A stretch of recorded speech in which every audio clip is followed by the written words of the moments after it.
La montagne m'est d'abord apparue comme une terre profondément hostile, un univers de cauchemar évoquant la fin du monde. C'était en 1961. J'avais 9 ans. Ma mère m'avait placé dans un pensionnat religieux du Valais suisse, à Bulle, dans le district de la Gruyère.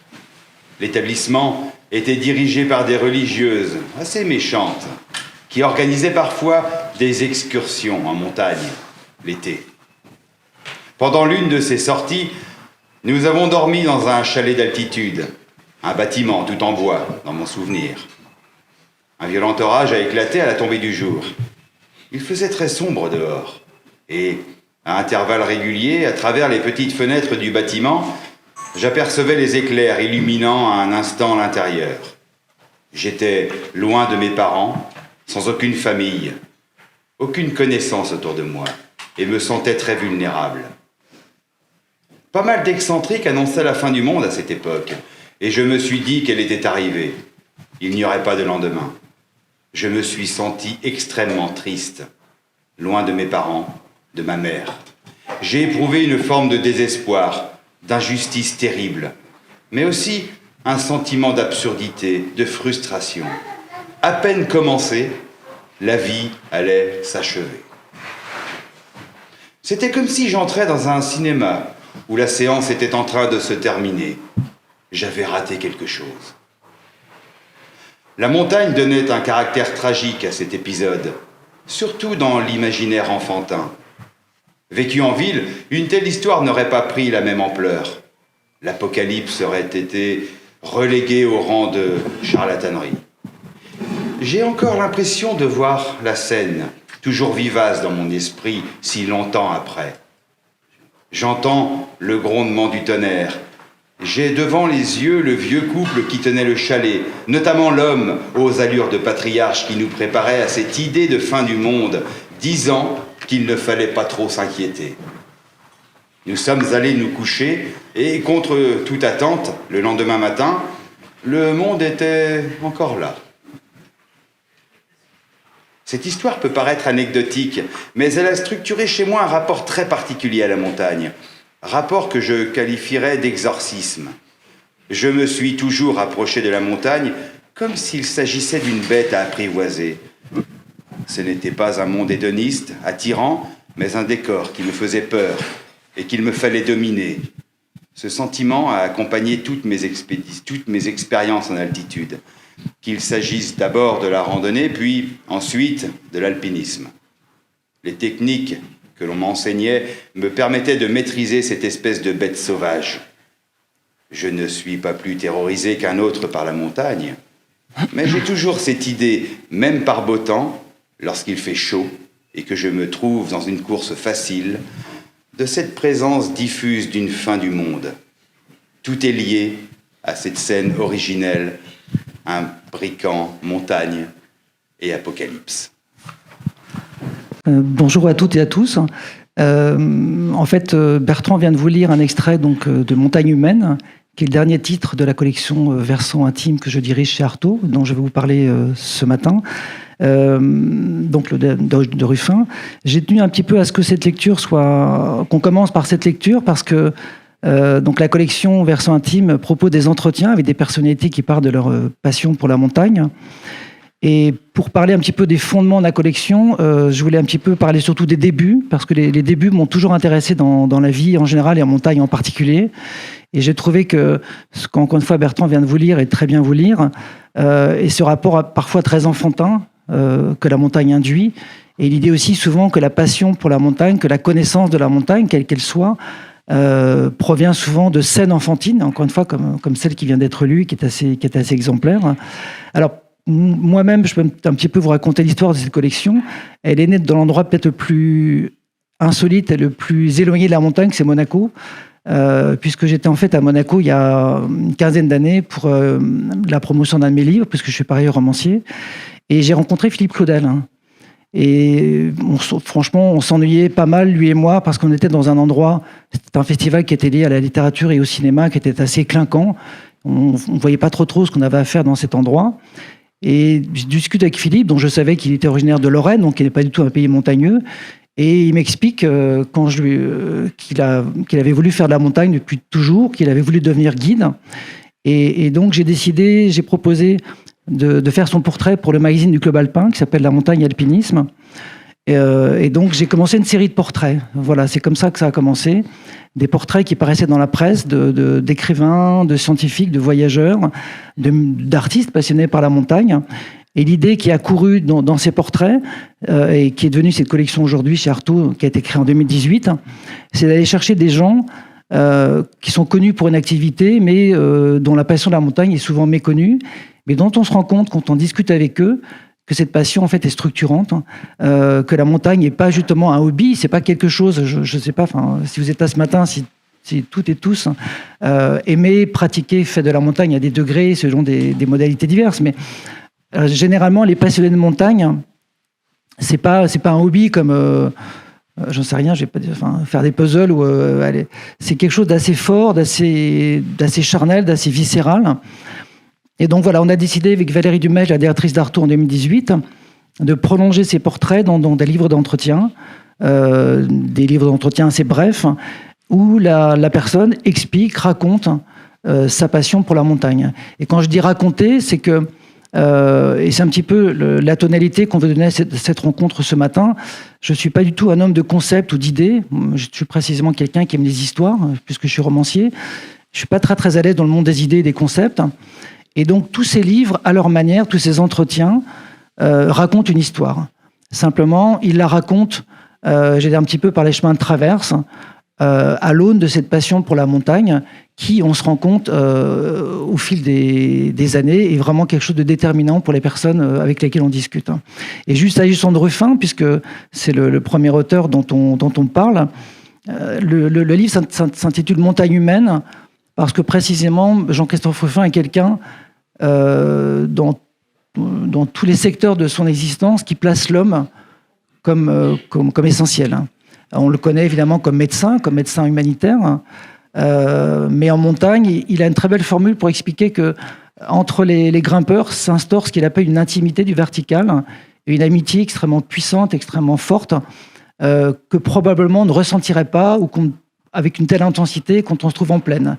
Mais quand vous vous trouvez sur un sentier, et à plus forte raison sur une vire ou sur une voie, immédiatement des liens humains extrêmement forts s'instaurent. Donc voilà, Ruffin, moi, m'a beaucoup plu de ce point de vue-là, parce que dans tous les domaines de l'existence qu'il aborde, y compris quand il parle d'écologie, il a un discours aussi assez personnel dans le livre sur cette question. Il explique toujours qu'on ne peut pas défendre la planète contre l'homme. Après, c'est quelque chose qui est extrêmement... qui peut être discutable, qui peut discuter, et qui l'est du reste. Mais c'est ce qui m'a plu dans ce personnage, c'est cette idée, et ça a donc encore une fois donné le titre de l'ouvrage Montagne humaine. Et c'est pour ça que je tenais peut-être à commencer aussi par cet auteur, donc, qui est le dernier titre, paru de la collection. C'est que quand même, parler de montagne, j'oublie jamais l'homme dans cette équation. Voilà, donc je vais peut-être passer maintenant la parole à un autre lecteur qui va nous donner un autre... Bonjour. Ma première montagne est celle qu'Alphonse Daudet imagine dans La chèvre de Monsieur Seguin.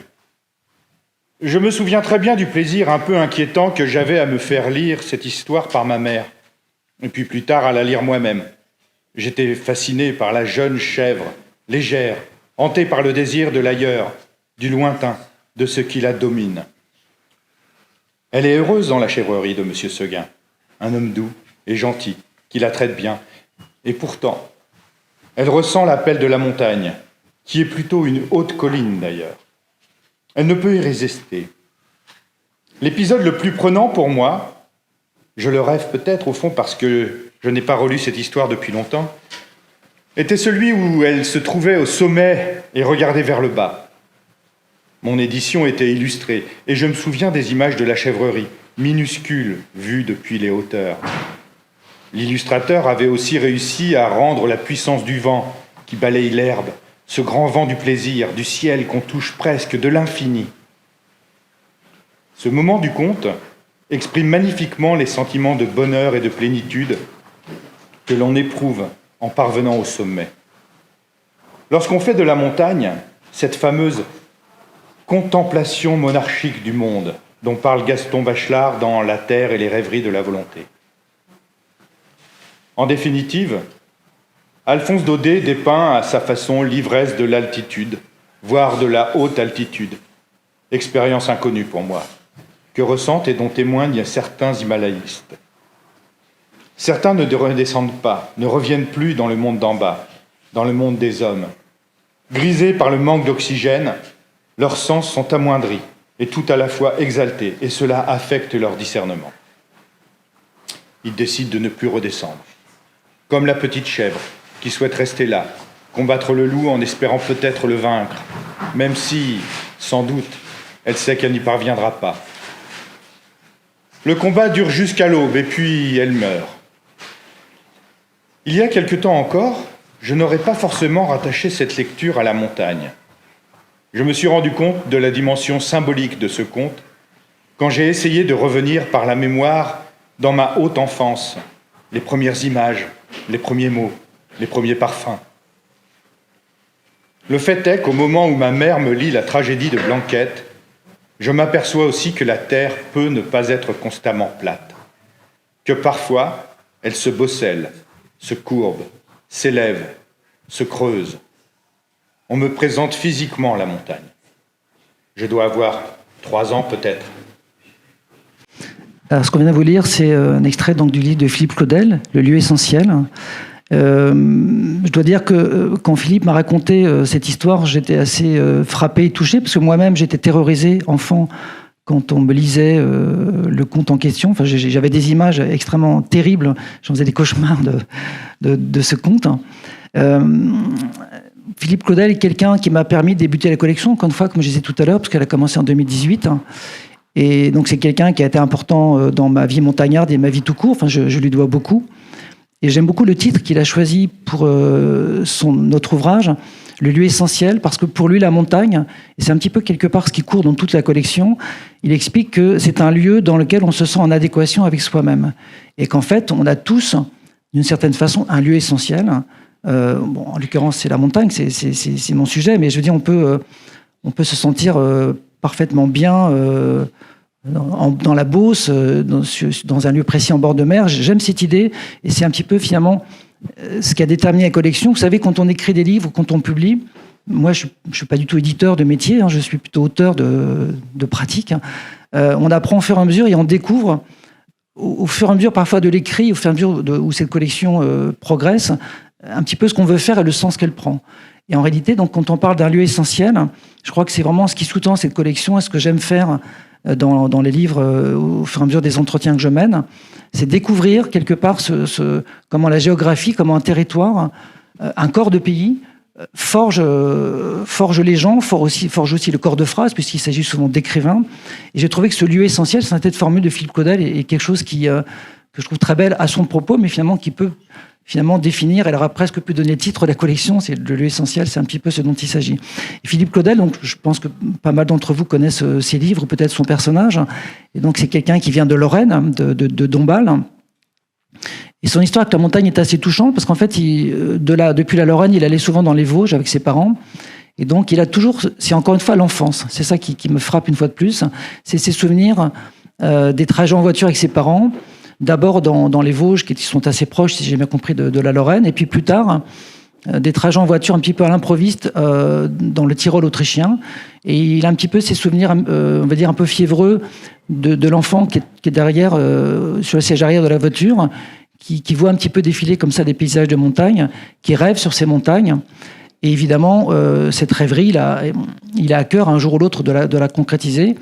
Et pour ce qui concerne Philippe Claudel, et c'est intéressant par rapport au principe du livre, c'est que les lectures ont beaucoup compté dans sa vision, dans son désir de montagne, y compris dans son apprentissage technique. C'est quelqu'un qui m'a expliqué que les longues après-midi qu'il a passées dans la bibliothèque du collège lorsqu'il était étudiant, lui ont vraiment donné un désir de montagne. Et il y a un moment où il faut que les montagnes qui sont exprimées par des mots deviennent physiques, deviennent incarnées.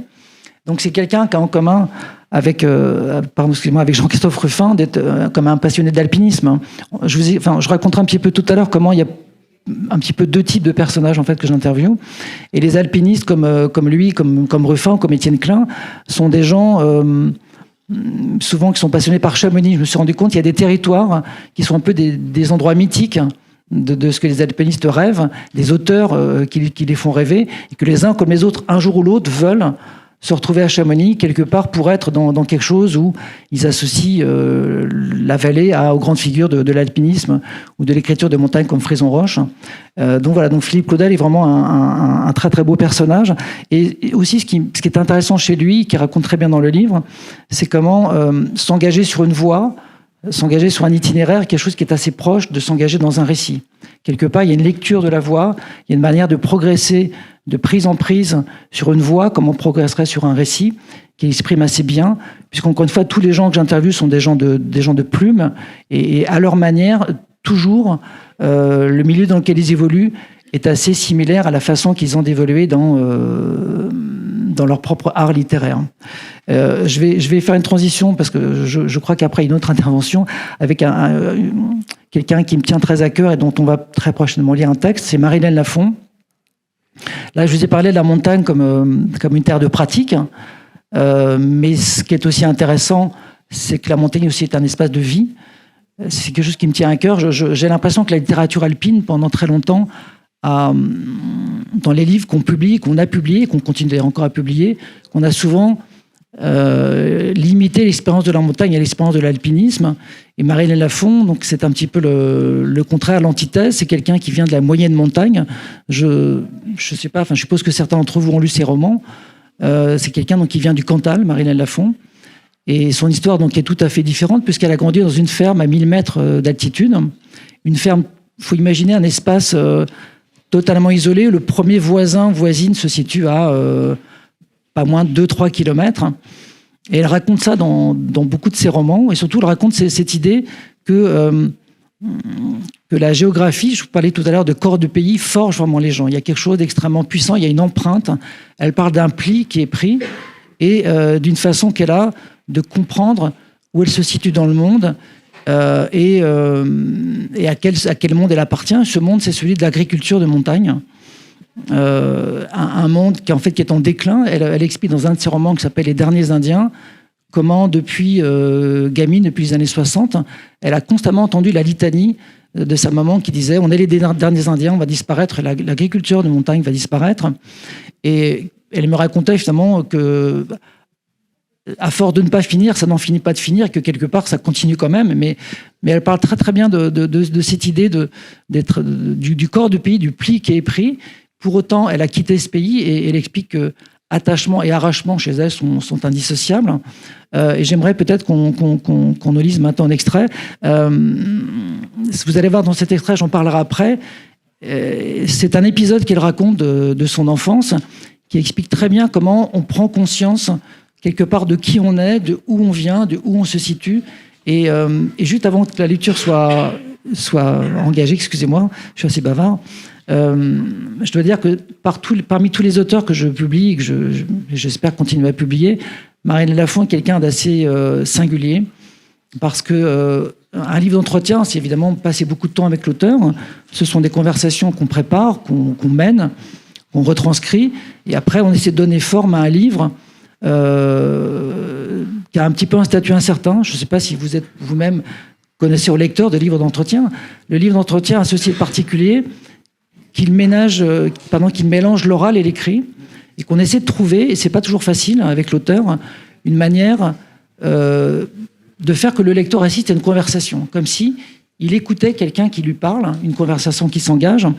Et cette conversation, il faut à la fois qu'elle ressorte de l'écrit, puisqu'on est dans un registre littéraire, mais quelque part qu'elle ait aussi l'énergie, la tonalité, la spontanéité de l'oralité. Et c'est pas facile. Je sais franchement pas si sur les livres dont je vous parle ce matin, l'exercice est toujours réussi. Il y a une espèce de curseur qui irait, on va dire, de l'écrit sophistiqué à l'oralité plus affirmée.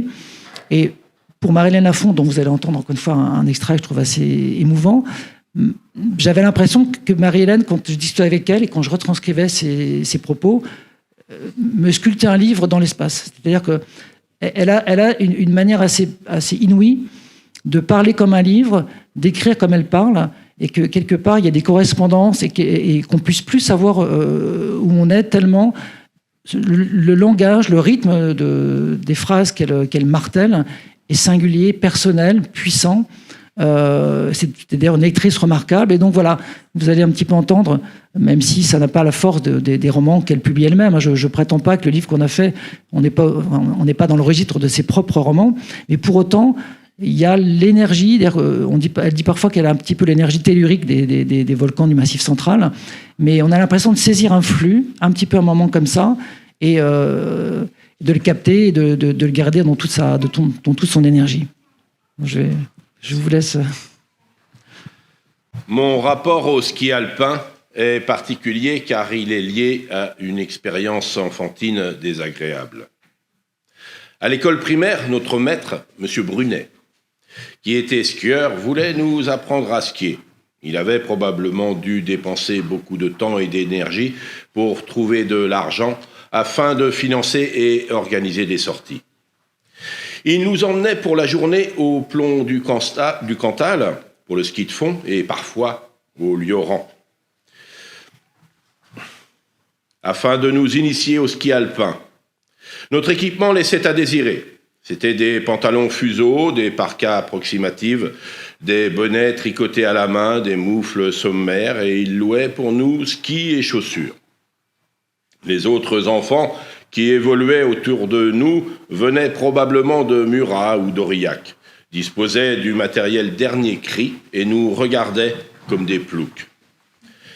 Étant d'un orgueil féroce, je sentais très bien ce regard dédaigneux. J'avais le sentiment, au sens propre, d'être déplacé, de prêter à rire, notamment lorsque je tombais.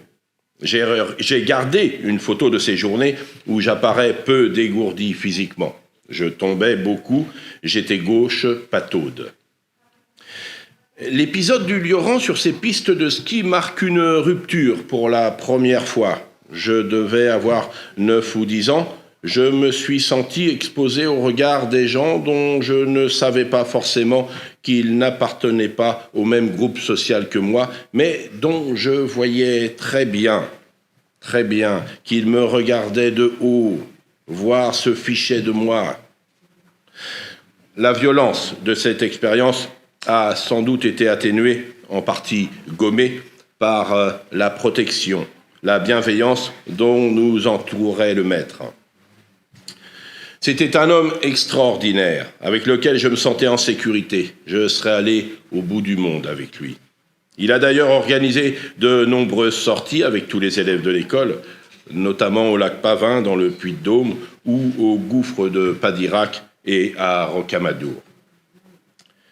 Je n'ai ressenti aucun malaise au cours de ces voyages, tandis qu'au Lioran, sur ces pistes de ski dit alpin, oui. Symboliquement, cette expérience de hiérarchie sociale est associée aux pentes alpines, verticalité orgueilleuse, radicale, impitoyable. Je crois qu'elle le dit mieux que je ne saurais jamais le dire, mais quand elle m'en a parlé, j'ai fait les entretiens avec Marie-Hélène Lafont dans un café du 14e arrondissement à Paris, et je revois ses mains, je revois encore le ton de sa voix quand elle me racontait tout ça. Elle me dit, vous comprenez Fabrice, elle essayait que les pentes de ski du Lioran, qui vient encore une fois d'être très joliment lu, soient matérialisées devant moi. Donc voilà, et elle en tire ce qu'elle dit, c'est-à-dire qu'elle a compris qu'il y avait une verticalité du monde, de la société, et que dans cette société, dans cette verticale, voilà, elle venait d'un milieu qui était souvent déconsidéré, et cette déconsidération apparaissait symboliquement par un épisode en montagne. Voilà, c'est un petit peu ça qui est intéressant. On va changer un petit peu de massif maintenant et toujours parler de quelqu'un qui a grandi en montagne, qui est Bernard Minier. Alors on change tout à fait de registre littéraire, j'en ai conscience, qui est un auteur de thriller. J'en suis moi-même pas du tout spécialiste, mais il s'est trouvé que j'ai interviewé Bernard Minier pour donc ses portraits du magazine La Montagne Épiniste, mais que le personnage m'a plu. En fait, quand on fait des livres d'entretien, quelque part, il faut un peu un coup de cœur pour la personne. Ça a été le cas pour Bernard Minier. Et Bernard Minier, quelqu'un, lui, qui a grandi au pied des Pyrénées. J'en dis pas trop parce qu'il y a un texte qui va être lu sous peu. Je veux simplement dire qu'ils ont en commun, comme avec Marie-Hélène Lafont, de venir de territoires dans lesquels ils se sont sentis à l'écart, des territoires un petit peu de bout du monde. Celui de Bernard Minier, donc c'est le bas de la Haute-Garonne, qui est le pied des Pyrénées. Et donc voilà, il a ceci en commun que Marie-Hélène Lafont, auquel je suis très attaché, c'est cette idée de vivre en montagne. Alors après la montagne, Bernard Minier, je vous en parlerai après, on fait tout autre chose, parce que lui, il s'en sert comme outil de terreur. Donc c'est pas du tout la montagne habitée, c'est pas du tout la montagne travaillée de l'agriculture de montagne de Marie-Hélène Lafont.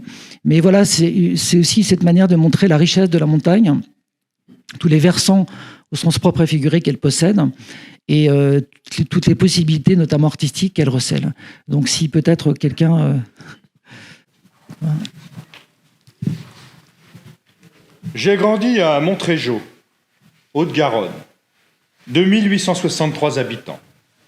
Une petite ville située dans le pays de Comminges, au pied des Pyrénées.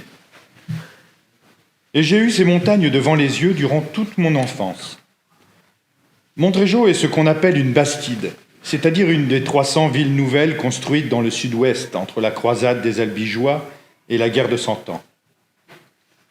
Bâtie sur une butte, de sorte qu'on y jouit d'un beau panorama sur le Pyrénées central, sur le piémont pyrénéen d'abord, ces grosses levées de terre rondes et boisées, et puis au-delà, sur la chaîne elle-même, ces cimes tourmentées, farouches.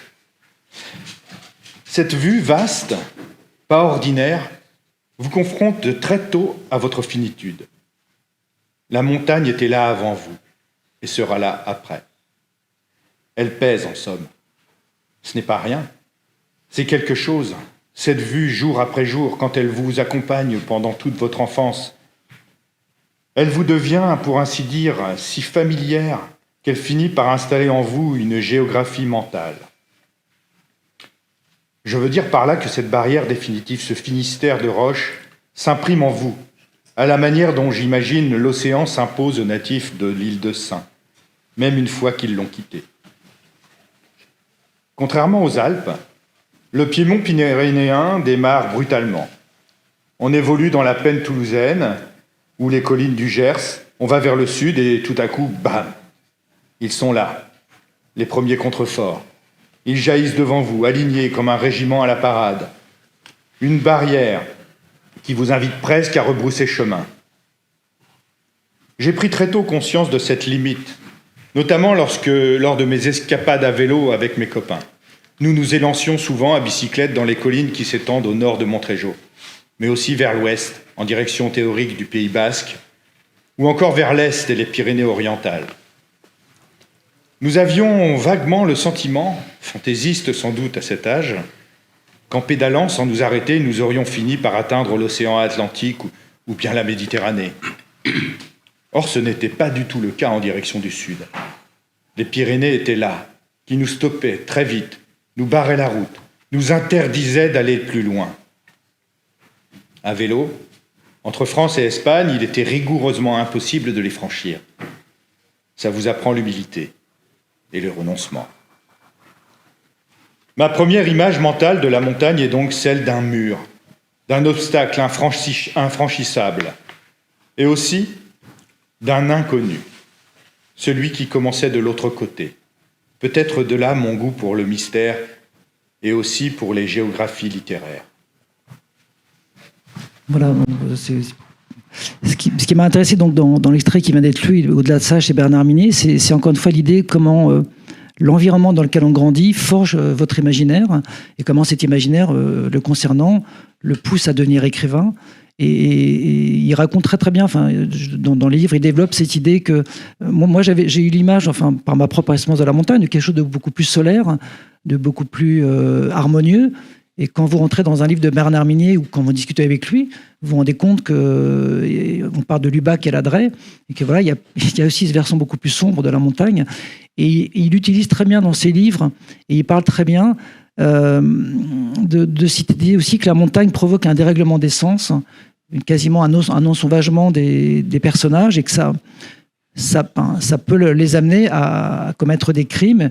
Et c'est très très bien utilisé, ça, je trouve, dans ces livres, cette idée de l'intensité émotionnelle et de ce qu'un milieu qui peut vous ramener à des pulsions qu'on a souvent mis sous le tapis ou refoulées. Et vraiment, il parle très très bien. Et ses livres donc se passent il a inventé un village, enfin il a inventé une commune qui s'appelle Saint-Martin-de-Comminges, qui n'existe pas, qui est un petit peu son territoire imaginaire, dans lequel son personnage récurrent, qui est un commandant de police, s'appelle Martin Servaz, mène des enquêtes. Et j'avoue, encore une fois, n'étant pas lecteur de thriller, j'étais assez frappé, et ça m'a enthousiasmé dans ses livres, par toutes les descriptions très longues que d'ailleurs ces lecteurs lui reprochent. Moi, je trouve que c'est plutôt ce qui en fait l'intérêt.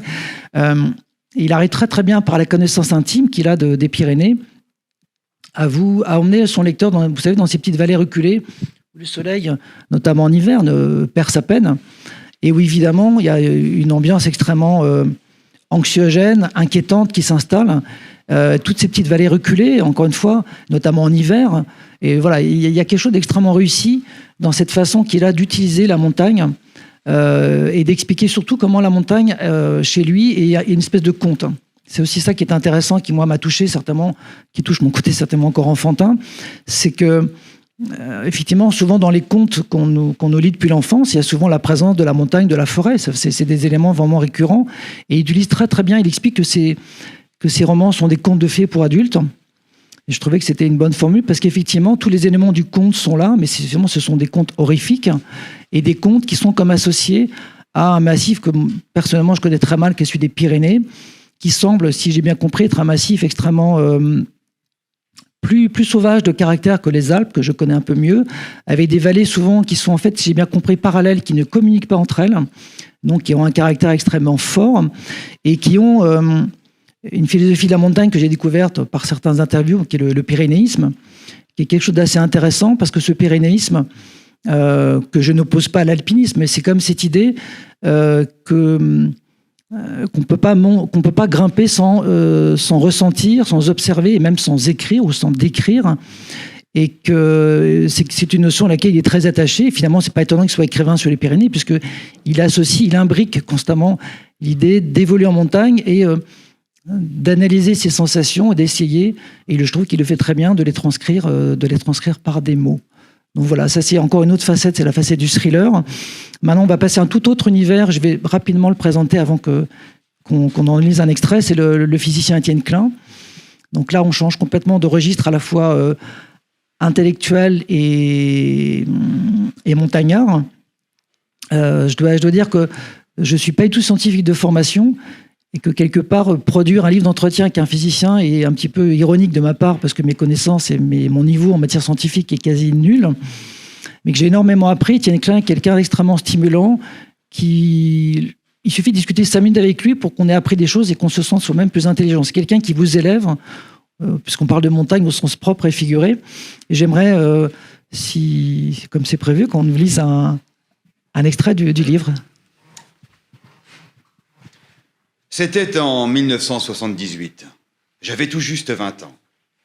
Je venais de passer les concours des grandes écoles scientifiques, après 2 années de classe préparatoire. Pour me permettre de décompresser et de redonner à mon visage pâle quelques couleurs, mes parents m'ont offert un stage à l'UCPA. Guidé par je ne sais quel instinct, j'ai choisi le grand tour du Mont Blanc. Je revois encore le trajet en train, le changement à Saint-Gervais et surtout l'arrivée à Chamonix par une belle journée de juillet. J'avais rendez-vous au café de la Potinière où m'attendait notre guide et les autres membres du groupe. Alors que je remontais l'avenue Michel-Croz, j'ai éprouvé un choc en découvrant les verticalités du massif du Mont Blanc. L'aiguille verte, les drues, l'aiguille du Midi, l'Aisne. Jamais je n'avais vu pareille splendeur. Rien à voir avec les collines et les paysages émoussés du Morvan ou du Jura, que je connaissais un peu. La vue des 4000 et de leur neige éternelle m'a saisi. On nous a emmenés à Argentières, où était installé le bâtiment de l'UCPA. Puis nous sommes partis, pour un périple de 166 km effectué en 10 jours. C'était assez sportif pour un début. Il fallait gravir pas mal de cols, avec parfois des dénivelés consistants. Mais je n'arrivais pas à me freiner, à marcher lentement, au même rythme que les autres. Le groupe était constitué pour l'essentiel de randonneurs aguerris, habitués aux longues marches, mais qui progressaient plutôt lentement pour profiter des paysages. Certains herborisaient même à la manière de Rousseau, ce qui n'était pas exactement ma pente du moment. J'avais, moi, l'impression d'être tiré vers le haut, comme sous l'emprise d'une force antigravitationnelle. Je me souviens, le 3e jour, avoir couru, ou plutôt marché très vite, et atteint le sommet bien avant le groupe. J'avais une bonne heure d'avance. J'étais inondé de sueur et sans doute en état d'hypoglycémie. Je n'ai pas pu résister à la tentation d'entamer quelque peu les vivres collectifs, dont nous nous étions répartis la charge, ce qui n'est pas bien du tout.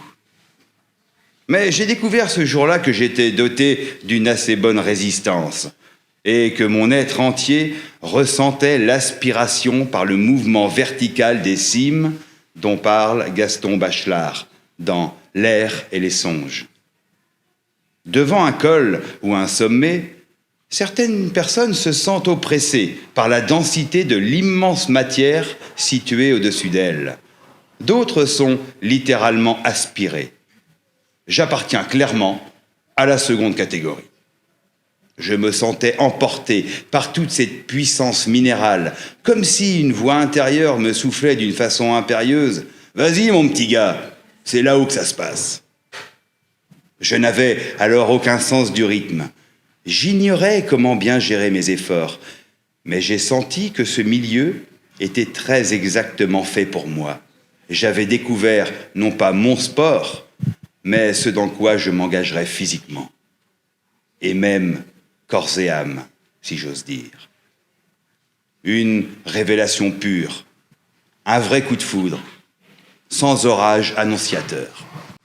Voilà, donc c'est un extrait de Psychisme ascensionnel, donc le livre d'entretien avec Étienne Klein. Et voilà, encore une fois, je trouve que les auteurs expriment mieux que je saurais le dire cette espèce de fascination immédiate qu'il a ressentie en arrivant à Chamonix. Encore une fois, vous voyez, il a en commun avec Ruffin et Claudel, tous les trois, comme sont vraiment dans cette fascination de l'alpinisme et de quelque part de son temple qu'est Chamonix. Voilà, et Étienne est quelqu'un, moi, qui m'a beaucoup appris. Ce qui est intéressant et ce qu'il explique dans ce livre, mais dans beaucoup des autres livres qu'il publie par ailleurs, c'est quand même son regard de grand curieux et comment, pour lui, évidemment, la montagne est une terre de pratique, comme ça vient d'être lu, mais aussi une matière d'étonnement, de curiosité.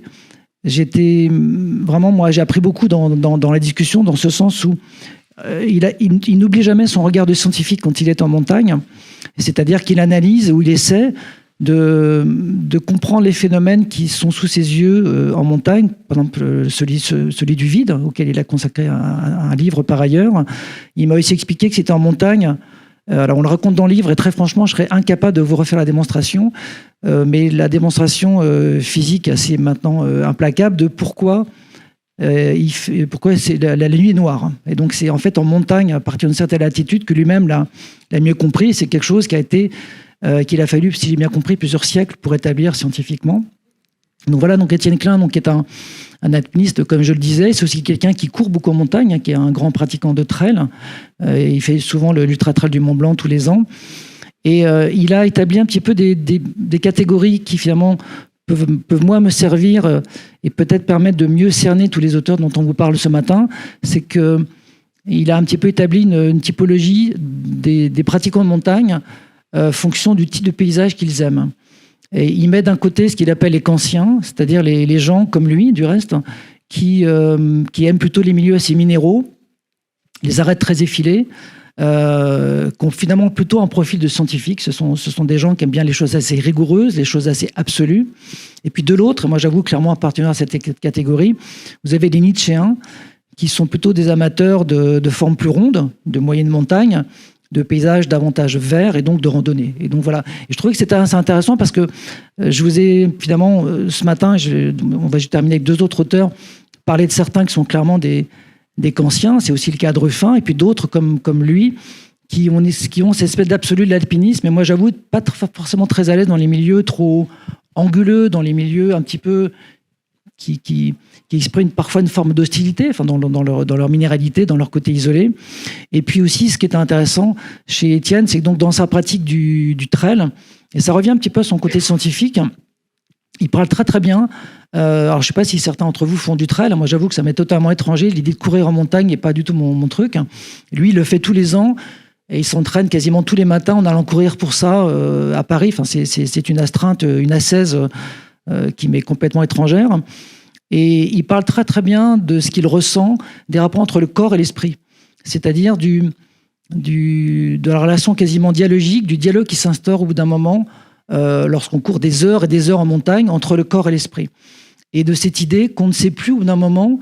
D'abord, il y a vraiment un dialogue. Alors, c'est pas qu'on soit schizophrène, mais moi, il me raconte ça vraiment. Je l'écoute, je suis assez fasciné de comment le corps parle à l'esprit. Enfin, il y a une espèce de dialogue comme ça, vraiment quasi physique qui se met en place. Et comment on ne sait plus du corps ou de l'esprit au bout d'un moment, lequel entraîne l'autre. Et il fait beaucoup de références parce que il est donc physicien, mais il est également philosophe des sciences, Étienne Klein, qu'il enseigne à l'école centrale. Et il me citait un passage de Spinoza dans l'Éthique. Si j'ai bien compris, Spinoza s'est pas spécialement intéressé au corps par ailleurs, mais il y a une page dans l'Éthique dont c'est le cas. Et cette phrase, il y a une phrase qui est citée dans le livre, qui est la suivante, c'est « que peut le corps, on ne sait pas ». Voilà, et j'ai trouvé intéressant aussi que dans une collection de livres d'entretien sur la montagne, il y ait ce scientifique qui pose son regard, qui est très différent de celui... des autres, qui n'oublie jamais qu'il est scientifique et qui est toujours un petit peu dans l'analyse, mais cette analyse, et je vais terminer là-dessus, simplement, ce que je trouve passionnant chez lui, c'est qu'elle ne désenchante pas les choses.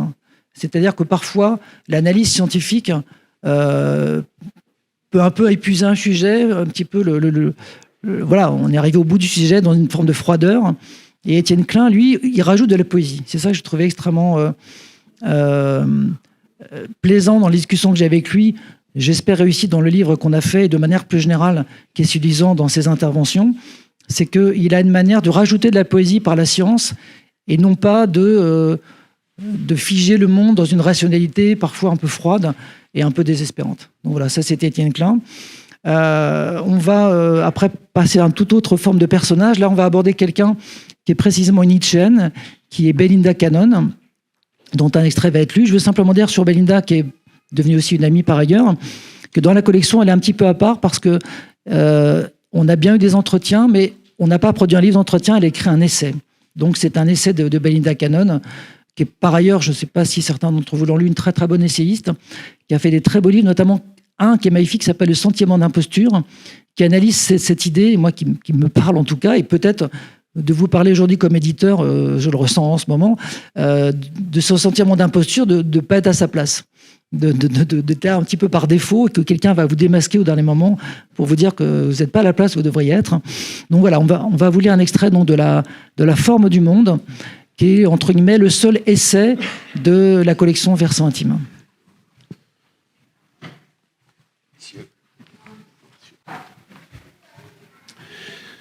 Si le prestige de la montagne, à mes yeux, tient à ce qu'elle est traversée par ses multiples temporalités, il est une autre de ces dimensions non moins capitales qui lui confère une grande importance.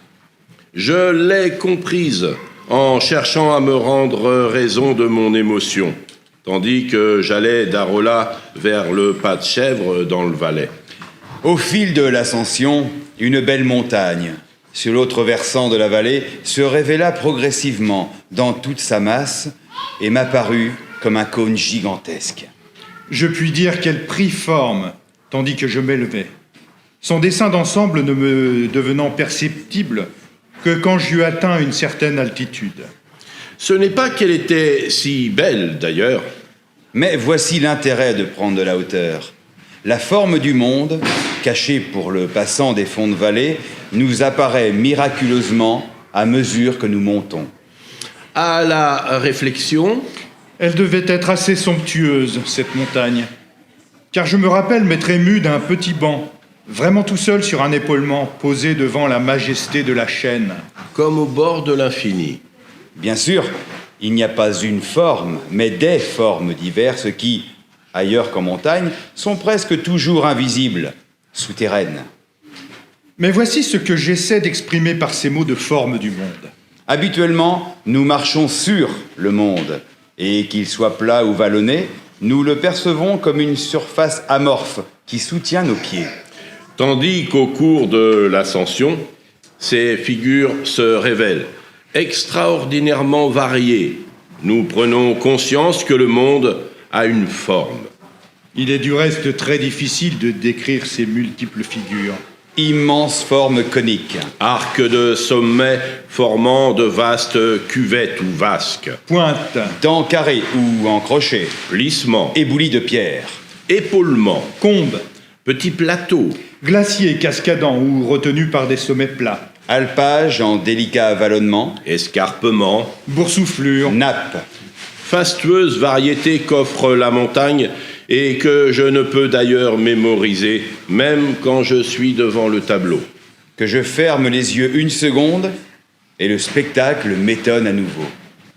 Mais ce que j'apprends alors, ce monde que je perçois ordinairement comme un faisceau de routes, soutenant notre avancée, supportant aussi des forêts, des champs, des oiseaux et toutes sortes de merveilles, certes. Mais semblant n'être qu'un support, ce monde surgit soudain et montre la prodigieuse diversité des formes, des matériaux et des architectures. Et si je m'autorisais un peu d'anthropomorphisme, je dirais quelle majesté m'apparaît alors, quelle grandeur. Même le panorama si bien connu de la Sainte-Victoire me donne le sentiment d'un privilège. Lorsque mon train arrive dans ces parages et que soudain je la vois, avec sa façon penchée d'avoir poussé, pente douce sur une face et abrupte de l'autre, sa ligne de crête régulière, sa manière d'attraper la lumière selon l'heure, je ressens une excitation particulière, comme si une grâce m'était accordée. La découvrant, je la reconnais sans que mon étonnement soit entamé. Malgré Cézanne, et sachant que le peintre nous a peut-être appris à l'aimer autant que nous l'aimons parce qu'il a fixé son évidence. Elle est avant tout une forme, reconnaissable entre toutes. Et je me dis, Quelle chance! Quelle chance! Je vois la Sainte-Victoire. Mais oui, la petite montagne de la Sainte-Victoire m'émerveille. La beauté est la forme du monde. En fait, Belinda Cannon a, dans ce livre, c'est une espèce, vous voyez, de rêverie philosophique, c'est un petit peu ce qu'elle essaie de faire. Encore une fois, le texte est tellement bien lu que je ne sais pas trop quoi ajouter. Je veux simplement dire que non, ce qui est intéressant aussi chez Belinda Cannon, c'est la manière qu'elle a d'analyser le temps, de mettre en perspective ce qu'elle appelle le temps géologique, puisque la montagne, par ses couches, nous permet quelque part de mettre, on a parlé de la forme du monde, mais un petit peu de mettre à nu l'histoire du monde, un petit peu sa formation géologique, et de la mettre évidemment en rapport avec le temps d'une vie humaine qui est sur une bien autre durée. Et ce dont j'ai pas trop parlé ce matin, mais ce qui est aussi intéressant, c'est que dans ces collections, il y a des auteurs, des hommes et des femmes, et mine de rien, le regard des unes et des autres n'est pas tout à fait toujours le même. Et il y a un passage qui est extrêmement touchant, que raconte Belinda et qui était touchant dans nos propres discussions, et j'avoue, moi, quand en com, je ne l'avais pas envisagé, c'est que Belinda m'expliquait qu'elle a peur d'aller marcher seule en montagne. Et en ce sens, elle m'explique, voilà, assez clairement, et d'autres autrices que j'ai interviewées pour mes portraits me l'ont dit, c'est que il y a comme des circonstances dans lesquelles la femme n'oublie pas qu'elle est une proie potentielle, et que des peurs qui ne sont pas forcément des peurs irrationnelles, mais en tout cas qui sont vécues de manière puissante. Contrairement à d'autres de ses amies, elle a toujours... elle n'a jamais été marcher seule en montagne parce qu'elle se sent peut-être potentiellement menacée. Et encore une fois, donc la deuxième partie des ouvrages versant intime, c'est une petite anthologie, je ne sais pas si j'en ai parlé tout à l'heure, de livres sur ou autour de la montagne que l'auteur ou l'autrice commente. Et dans les choix de texte aussi de ces auteurs sont intéressants parce que je pense que de la même manière que nos lectures nous définissent, ou en tout cas peuvent aider à nous définir, enfin notre bibliothèque. Les choix des textes que les auteurs ont faits disent des choses d'eux. Et d'ailleurs, dans les commentaires qu'ils font de ces textes, parfois il y a une espèce d'autobiographie en creux. Et dans les choix de textes que Benida a mis en place dans la deuxième partie du livre, il y a un extrait de Simone de Beauvoir, dans lequel Simone de Beauvoir raconte, alors je ne vais pas dire de bêtises, ça va être La force de l'âge. Elle raconte toutes ses randonnées, notamment ses randonnées solitaires. Donc elle était tout le contraire de Benita Cannon. Elle n'avait pas peur, même si il y a une scène en fait où elle a manqué de se faire violer par trois types qui voulaient la prendre en autostop. Et donc ce qui est aussi intéressant chez Benita Cannon et aussi ce qui ressort des discussions sur la montagne que j'ai avec ces femmes, c'est on voit quand même comment la marche et la montagne, c'est aussi un concours à l'émancipation féminine de manière très claire, comment le rapport à la nature y concourt. Dans les textes que Benida avait choisis, il y a un roman d'une romancière autrichienne qui s'appelle Le mur invisible, qui est un petit peu comme quelque chose d'assez précurseur de ce qu'on appelle aujourd'hui l'écoféminisme. L'histoire est assez folle parce qu'en fait c'est l'histoire d'une femme qui est dans un chalet du Tyrol autrichien, et un matin en se levant, elle veut redescendre dans la vallée et elle se heurte à un mur, c'est-à-dire qu'elle se rend compte qu'elle est complètement isolée du monde. Alors le monde n'a pas disparu, mais le monde est inaccessible.